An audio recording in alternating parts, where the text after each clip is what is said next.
Oh, don't you love it? Just playing the game you love in muddy weather, not a care in the world. Who's the cleanest of them all? That's right, the winger. Look at him, spotless. Rugby.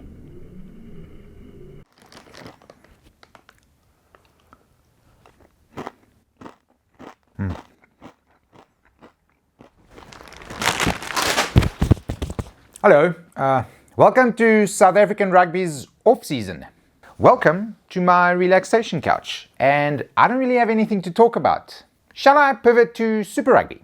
The quarterfinals for the top 8 are set. The Blues should smash the Waratahs. The Crusaders should smash the Drua. The Chiefs should smash the Reds. And the Brumbies versus Hurricanes should be a pretty good game. Maybe a 12-team competition has to go straight to the semi-finals. I don't know. I've heard the argument that it should just be left alone and be allowed to bed in for a few years. Maybe that's the best call. What I do know is that the semi-finals will be a lot more competitive and probably all take place in Kiwiland.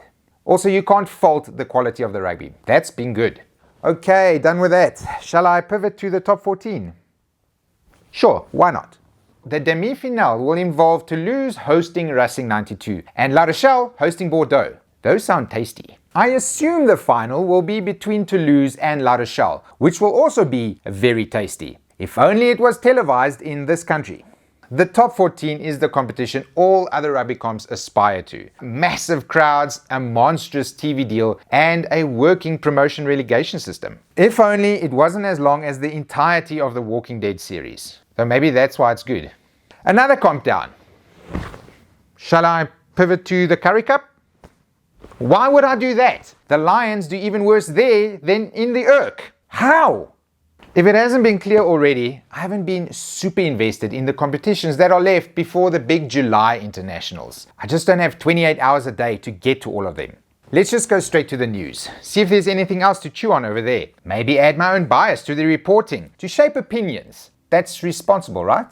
Cheslin Kolbe is still in the papers. Mr. Hot Stepper has reportedly turned down an offer of 15 million a year from the Stormers to come back to Cape Town. This astronomical figure was cobbled together with funds from the still under administration Western Province Rugby Union's budget and a top-up from a mysterious third party. It would make Kolbe the highest paid player in South Africa. Unfortunately, the offer also included rolling blackouts as a side effect of living in South Africa. Kolbe said no thanks. So it seems he's off to Japan for 22 million rand a year. And there's also working infrastructure. I'd take that deal. Go get that paper, my man. No one will feed your family but you.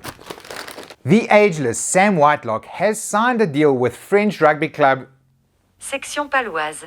The only reason I mention this is because of the weird attraction this club has for legendary All Blacks. Colin Slade, Ben Smith, Conrad Smith, even Elton flipping Yankees went there. Why is it that such class players will end their careers there? Is it great architecture or amazing food? It's money.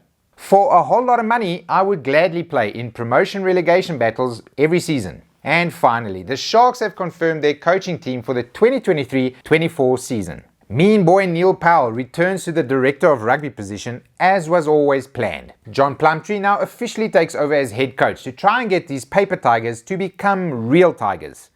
Sharks. His assistants read like a who's who of up-and-coming SA coaches as well. Ex-Lion Warren Whiteley moves from defensive coach to forwards coach. Probably a good thing. Ex-Lion Philip Lemmer will be the assistant forwards coach. And ex-Lions coach Jay Mangalo moves from being the head coach of the Sharks Currie Cup side into being the defensive coach for the Sharks Urk side. There's some other guys as well. Obviously, the most interesting appointment to me is Joey. He took the Sharks to the top of the Currie Cup table this year, and he used to be the Lions defensive coach in the 2017-2018 years. You know, the good years. Lots of people are keeping their eyes on his career, because there seems to be something about him. I wish him and all the Durban Glamour boys all the best for next year. And I'm glad to tell you that you no longer have to keep your eyes on this week's rugby update.